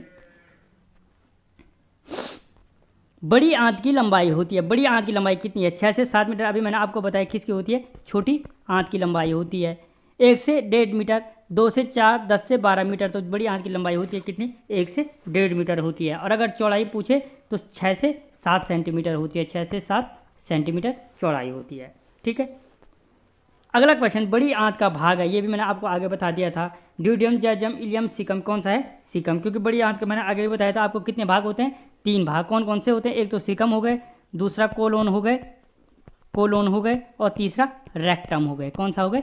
रेक्टम। ठीक है, सिकम, कोलोन और रेक्टम। अगला क्वेश्चन, क्रीमीरूम परसेसिका, अवशेषी अंग बड़ी आंत के किस भाग में पाया जाता है? जो क्रीमीरूम परसेसिका है वो बड़ी आंत के किस भाग में पाया जाता है? सिकम में, कोलोन में, रेक्टम में या उपरोक्त सभी में? क्रीमीरूम परसेसिका। तो या एक चीज़ यहाँ पे पहले समझ लो, जो ये क्रीमीरूम परसेसिका है ये मुख्य रूप से आज हमारे शरीर में अवशेषी अंग के रूप में पाई जाती है। और किस भाग में पाई जाती है? सिकम भाग में पाई जाती है। किस भाग में? सिकम भाग में पाई जाती है। ये मुख्य रूप से यहाँ पे एक चीज़ याद रखना, इसका काम क्या होता है? सेल्यूलोज का पाचन करना। क्या होता है? सेल्यूलोज का पाचन करना। ठीक है, सेल्यूलोज का पाचन करना क्या है? इस क्रीमीरूम परसेसिका का कार्य होता है। मुख्य रूप से उन जो घास खाने वाले जानवर है, कौन से? जो जानवर घास खाते हैं तो उन जानवरों में ये पाई जाती है और सेल्यूलोज का पाचन करती है। मानव शरीर में इसका कोई प्रयोग नहीं है, जिसके कारण क्या है? अवशेषी अंग के रूप में विद्यमान रहती है। लेकिन कभी कभी क्या होता है कि इसका ये आकार में वृद्धि कर देता है। और इसी के आकार में जब ये वृद्धि करता है तो हमारे पेट में दर्द करने लगता है। और इसी को तो आपने सुना होगा अपने घरों में कि इसका आजकल अपेंडिक्स का ऑपरेशन हो रहा है। तो यही वो क्या है, इसका क्या किया जाता है? जो ये क्रीमीरूम परसेसिका है इसका अपेंडिक्स का ऑपरेशन, इसको काट करके फिर अलग करना पड़ता है। ठीक है, अगला क्वेश्चन, छोटी आंत व बड़ी आंत के जोड़ पर पाया जाता है जो भोजन को वापस आने नहीं देता है। एक चीज़ याद रखना, क्या बोला उसने? छोटी आंत का अंतिम भाग कौन सा था? अभी मैंने आपको बताया था इलियम। और जो बड़ी आंत का पहला भाग कौन सा है? सिकम। ठीक है, कौन सा है? सिकम।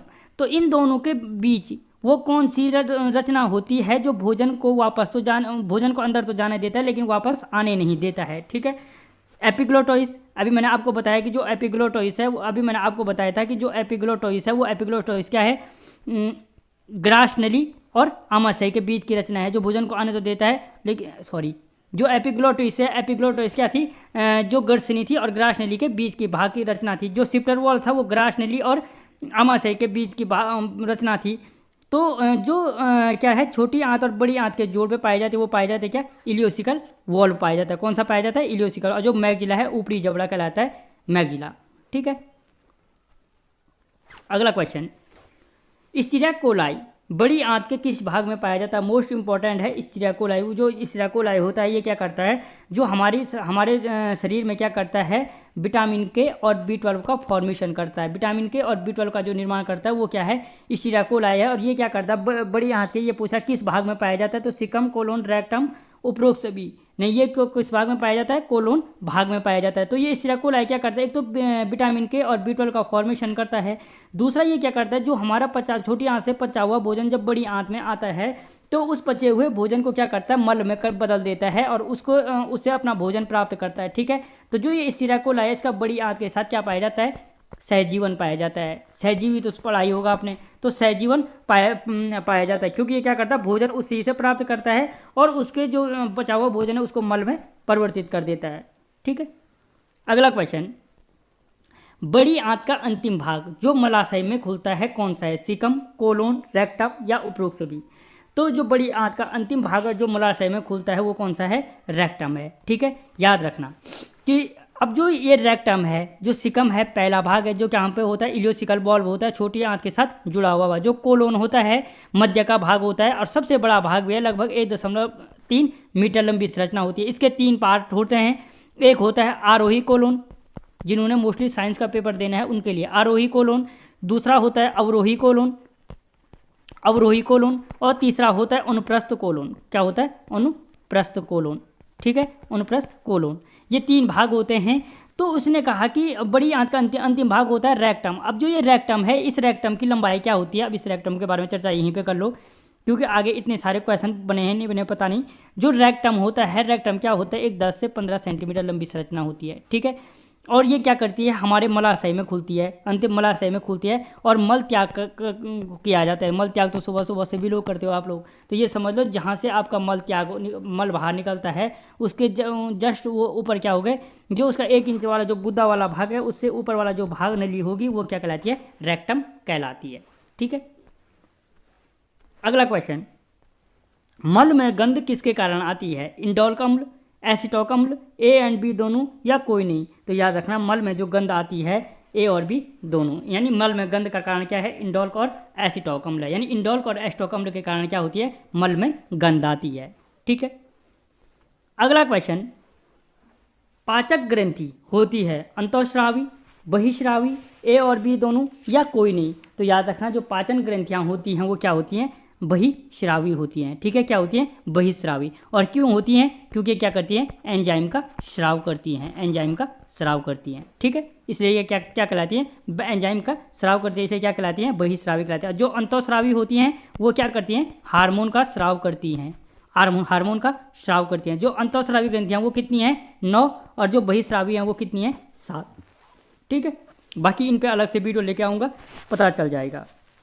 दोस्तों, आपने अभी तक भी हमारा चैनल सब्सक्राइब नहीं किया तो प्लीज़ सब्सक्राइब कीजिए। सब्सक्राइब करने में आपका कुछ नहीं जा रहा है और न तो आपको वीडियो लाइक करने से कुछ जाता है। बस इतना समझ लो, अगर आप किसी को प्रमोट करते हो तो ज़िंदगी में कोई ना कोई कभी तुम्हें कहीं किसी न किसी मोड पे तुम्हें भी प्रमोट करेगा।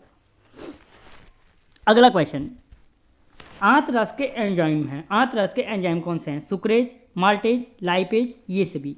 तो आंत रस के क्या है, सभी, ये सभी क्या है, एंजाइम है। अब यहीं पे इन सबको समझ लो। जो सुक्रेज है, ये सुक्रेज क्या करता है, जो सुक्रोज होता है, क्या, सुक्रोज, इस सुक्रोज को बदलता है किस में, ग्लूकोज और फ्रैक्टोज में। ठीक है, ग्लूकोज प्लस फ्रैक्टोज में। ठीक है, फ्रैक्टोज में। याद रखना जो आंत रस का सुक्रेज है वो सुक्रेज एंजाइम क्या करता है, सुक्रोज को ग्लूकोज और फ्रैक्टोज में बदलता है। ठीक है, दूसरा यहाँ पे देख लो माल्टेज। जो ये माल्टेज होता है, ये माल्टेज क्या करता है, माल्टोज को ग्लूकोज शर्करा में बदलता है। किसको, माल्टोज को ग्लूकोज शर्करा में। ठीक है, ग्लूकोज शर्करा में बदलता है। हो गए, यानी सुक्रेज ने क्या किया, सुक्रोज को ग्लूकोज और फ्रैक्टोज में बदला। माल्टेज ने क्या किया, माल्टोज को ग्लूकोज शर्करा में बदला।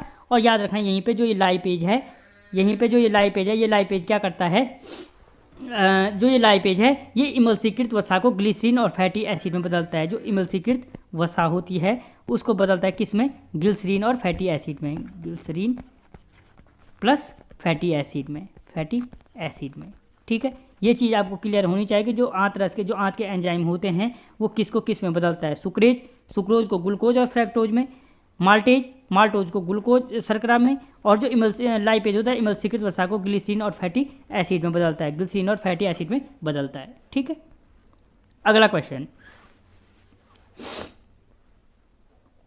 आंत रस का एंजाइम लैक्टेज लैक्टोज को बदलता है। जो आंत रस का एंजाइम होता है, जो लैक्टेज होता है, वो लैक्टोज को किस में बदलता है? ग्लूकोज और ग्लैक्टोज में,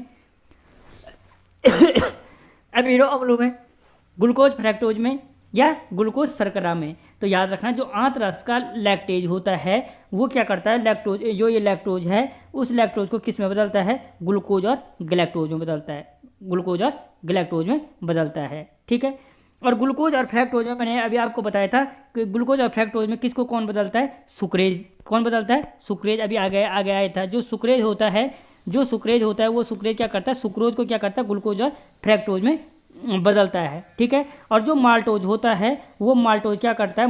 माल्टेज होता है, वो माल्टेज क्या करता है? माल्टोज को क्या करता है? ग्लूकोज शर्करा में बदलता है। और जो ये अमीनो अम्ल है, इरेप्सिन एक होता है, कौन सा? इरेप्सिन। वो इरेप्सिन क्या करता है? प्रोटीन और पेप्टोन को, किसको? प्रोटीन और पेप्टोन को किस में बदलता है? अमीनो अम्लों में बदलता है। ठीक है, अगला क्वेश्चन, आंत रस का एंजाइम अभी आया था, इरेप्सिन प्रोटीन और पेप्टोन को किस में बदलता है? तो अभी हमें पता है कि जो आंत रस का एंजाइम होता है वो इरेप्सिन किसको किस में बदलता है? प्रोटीन और पेप्टोन में। कौन बदलता है? प्रोटीन और पेप्टोन को किस में बदलता है? अमीनो अम्लों में बदलता है। ठीक है, अगला क्वेश्चन, मानव शरीर की सबसे बड़ी ग्रंथि है यकृत, आमाशय, अग्नाशय या आंत? तो जो मानव शरीर की सबसे बड़ी ग्रंथि है वो कौन सी है? हमारा लिवर है। कौन सा है? लिवर है। ठीक है, यकृत है। अगला क्वेश्चन, यकृत का अध्ययन कहलाता है लिथोट्रिप्सी, कोलिस्टोकॉमी, हेपेटोलॉजी या हिमेटोलॉजी? तो जो लिवर का अध्ययन है वो क्या कहलाता है? क्या कहलाता है? हेपेटोलॉजी। क्या कहलाता है? हेपेटोलॉजी। और जो हिमेटोलॉजी का क्या कहलाता है? वो किसका कहलाता है? ब्लड का। किसका कहलाता है? ब्लड का। इससे पहले ब्लड के ऊपर टोटल जो हमारा रुधिर परिसंचरण तंत्र है उसके ऊपर 3 वीडियो बने हैं, लगभग 1.5 घंटे के MCQ हैं। अगर आपने नहीं देखा तो आप हमारी चैनल की प्लेलिस्ट में जा करके, आपको रुधिर परिसंचरण के नाम से प्लेलिस्ट मिल जाएगा, या बायो के नाम से जो प्लेलिस्ट है उसके अंतर्गत आपको ये 3 वीडियो मिल जाएंगे, आप जा करके देख सकते हो। अगला क्वेश्चन, लिवर को दान करने की क्रिया कहलाती है लिथोट्रिप्सी, हेपेटेक्टोमी, हेपेटोलॉजी या हिमेटोलॉजी? तो जो लिवर को दान करने की जो क्रिया होती है, जो लिवर का जो बदला जाता है वो क्रिया कहलाती है क्या कहलाती है? हेपेटेक्टोमी। क्या कहलाती है? हेपेटेक्टोमी। अगला क्वेश्चन, शरीर के अंदर रुधिर को जमने नहीं देता। अब एक चीज़ है कि जो जब हमारा क्या होता है, जो ब्लड होता है, जब ब्लड बाहर निकलता है तो वो जम जाता है कुछ देर के बाद, लेकिन शरीर के अंदर कौन सी वो पदार्थ है जो शरीर के अंदर रुधिर को जमने नहीं देता? HCl, इंसुलिन, हेपेरिन या ग्लूकोन? तो क्या होता है, जो हेपेरिन है उस हेपेरिन की वो हेपेरिन होता है, वो हेपेरिन क्या होता है कि हमारे अंदर शरीर के अंदर क्या नहीं करने देता? रुधिर को जमने नहीं देता।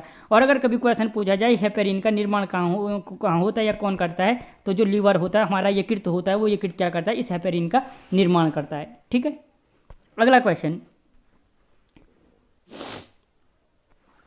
अग्नाशयी रस व जठर लाइपेज को सक्रिय करता है। जो अग्नाशयी रस है, जो हमारा पैनक्रियाज जूस है, और जठर लाइपेज है, उसको सक्रिय करने का कार्य कौन करता है? पित्तरस, HCl, जठर लाइपेज, इंसुलिन। तो उसको सक्रिय करने का काम करता है क्या? पित्तरस। याद रखना, जो हमारा लिवर होता है, जो हमारा लिवर है, तो लिवर पे क्या होती है? एक थैलेन के समान रचना पाई जाती है, इसे क्या कहते हैं? पित्ताशय कहते हैं। ठीक है, पित्ताशय। अगर पूछा जाए पित्ताशय कहाँ पाया जाता है तो हमारे लिवर के साथ कनेक्टेड रहता है। ठीक है, और वही पित्ताशय क्या करता है? इस पित्तरस का श्रावण करता है, इस पित्तरस का फॉर्मेशन करता है, और ये पित्तरस क्या करता है? अग्नाशय रस और जठर लाइपेज को सक्रिय करने का काम करता है।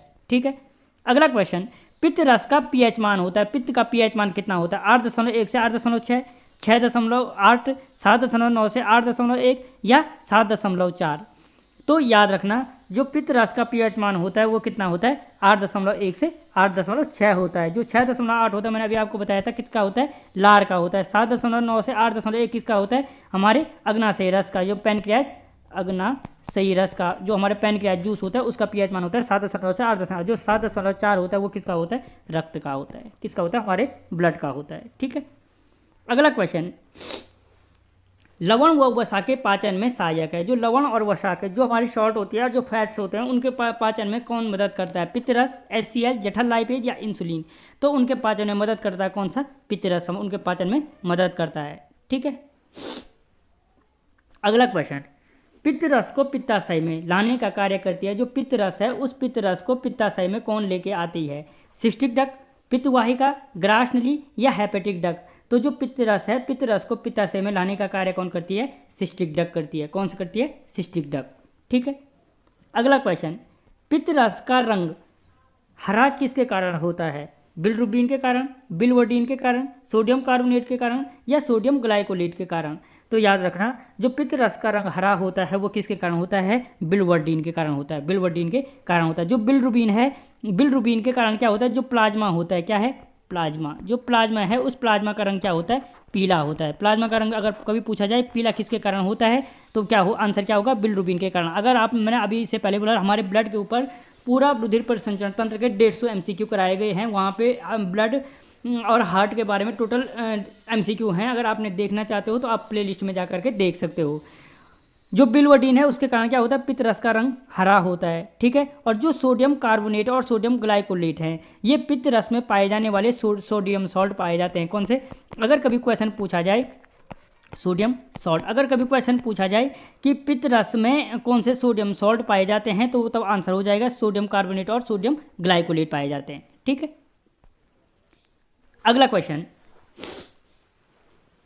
कोलेस्ट्रॉल जमने के कारण धमनियों में होने वाला रोग है। यानी जब जो कोलेस्ट्रॉल होता है वो कोलेस्ट्रॉल के जमने के कारण हमारे धमनियों में होने वाला रोग कौन सा है? एरिथ्रोस्क्लेरोसिस, लिवर सिरोसिस, ब्रोंकाइटिस या ब्रोंकियल दमा। तो जो कोलेस्ट्रॉल के कारण हमारे शरीर में, हमारी धमनियों में होने वाला जो रोग है वो कहलाता है एरिथ्रोस्क्लेरोसिस कहलाता है। ठीक है, होता क्या है कि जब कोलेस्ट्रॉल की मात्रा बढ़ती है तो रुधिर वाहिकाओं में जमने लगता है, जिसके कारण जो हमारा ब्लड सर्कुलेशन होता है वो बाधित होने लगता है। और ये एथेरोस्क्लेरोसिस रोग के कारण क्या होता है? हृदय घात होने का खतरा हो जाता है। क्या? हृदय घात, हार्ट अटैक होने का खतरा बढ़ता जाता है। ठीक है, यही रोग क्या कहलाता है? एरिथ्रोस्क्लेरोसिस कहलाता है। जो लिवर सिरोसिस होता है वो क्या होता है? लिवर का खराब होना, लिवर का खराब यानी यकृत खराब होने को क्या कहते हैं? लिवर सिरोसिस कहलाते हैं। अब ब्रोंकाइटिस और ब्रोंकियल दमा दोनों के दोनों क्या हैं? श्वसन तंत्र से संबंधित हैं। ठीक है, जो हमारी क्या है? फेफड़ों की बीमारियां हैं दोनों। ठीक है, अगला क्वेश्चन, मनुष्य में सामान्यतः कोलेस्ट्रॉल की मात्रा पाई जाती है 120 से 80, 180 से 200, 100 से 150 या 200 से 300। तो जो हमारे मानव शरीर में सामान्यतः कोलेस्ट्रॉल की मात्रा पाई जाती है वो पाई जाती है कितनी? 180 से 200 mg। ठीक है, अगला क्वेश्चन,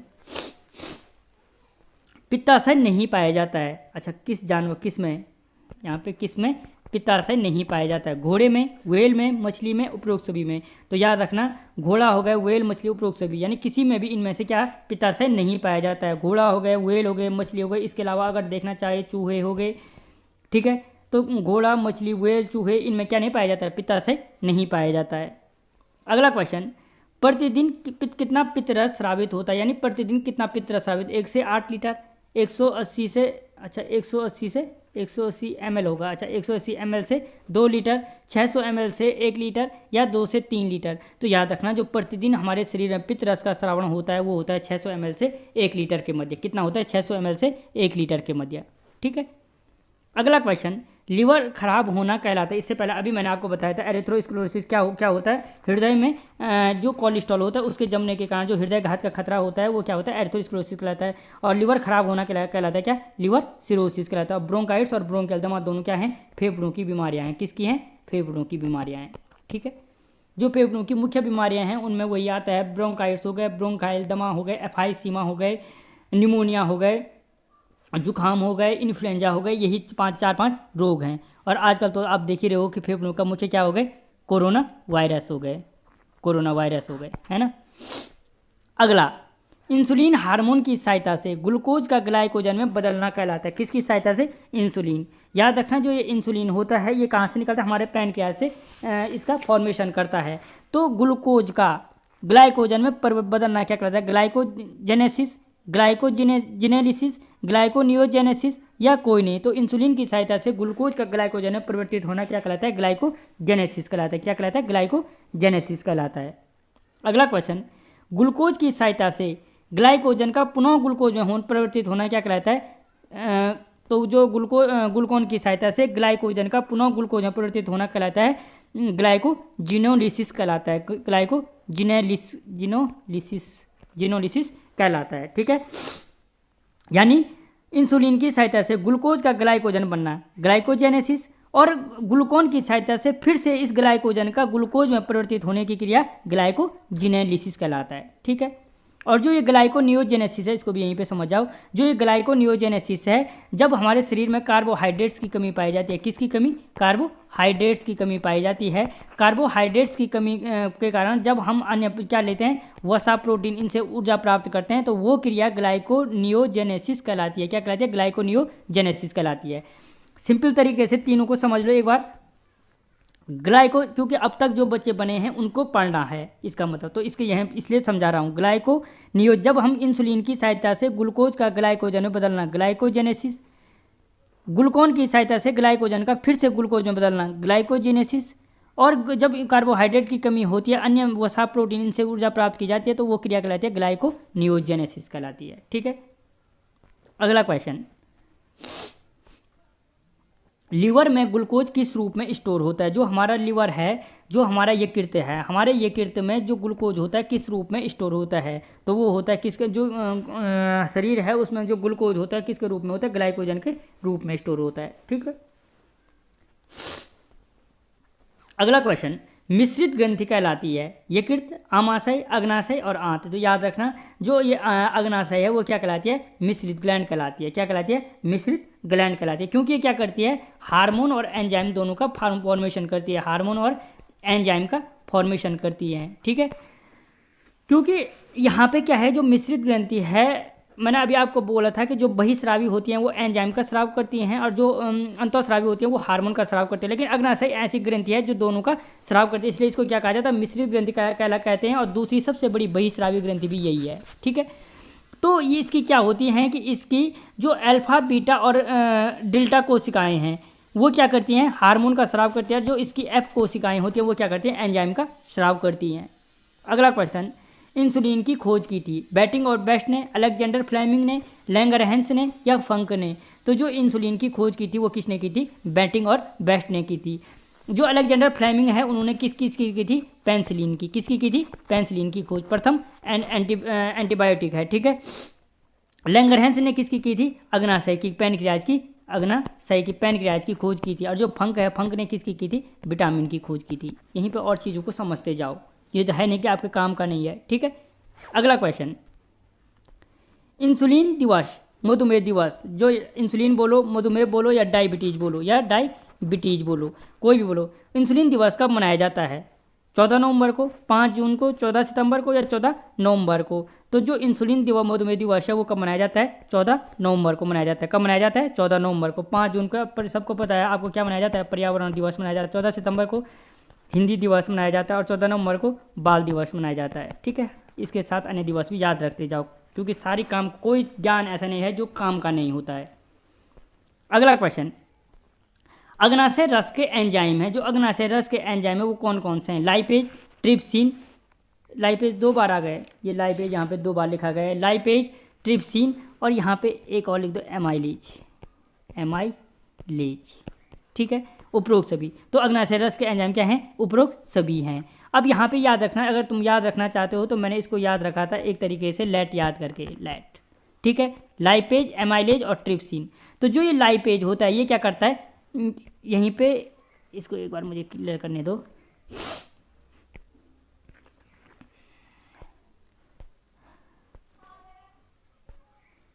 अब देखो, यहाँ पे जो ये लाइपेज होता है, ये लाइपेज क्या करता है? वसा का पाचन करता है। जो ये ट्रिप्सिन होता है ये क्या करता है? पेप्टोन को अमीनो अम्लों में बदलता है, अमीनो अम्लों में बदलता है। ठीक है, अमीनो अम्लों में बदलता है, और जो ये लाइपेज होता है, जो एमाइलेज है यहाँ पे, ठीक है, मैंने एमाइलेज लिखा दिया था क्योंकि लाइपेज ऊपर गए। जो एमाइलेज होता है ये कार्बोहाइड्रेट्स का पाचन करता है, ठीक है, और याद रखने की ट्रिक है लेट। लाइपेज वसा का पाचन करता है, एमाइलेज कार्बोहाइड्रेट का पाचन करता है, और जो ट्रिप्सिन है पेप्टोन को अमीनो अम्लों में बदलता है। ठीक है, अगला क्वेश्चन, इंसुलिन की कमी से इंसुलिन की कमी से मूत्र में ग्लूकोज की मात्रा का बढ़ना कहलाता है मधुमेह, हाइपोग्लाइसीमिया, ग्लाइकोलेट या एरिथ्रोस्क्लेरोसिस। तो याद रखना, इंसुलिन की कमी से मूत्र में ग्लूकोज की मात्रा कहलाता है हाइपोग्लाइसीमिया। क्या कहलाता है? हाइपोग्लाइसीमिया कहलाता है। और जो ये हाइपोग्लाइसीमिया है, इस रोग में क्या होता है? एक तो जनन क्षमता कम हो जाती है, ठीक है, जनन कम, और दूसरा क्या होता है?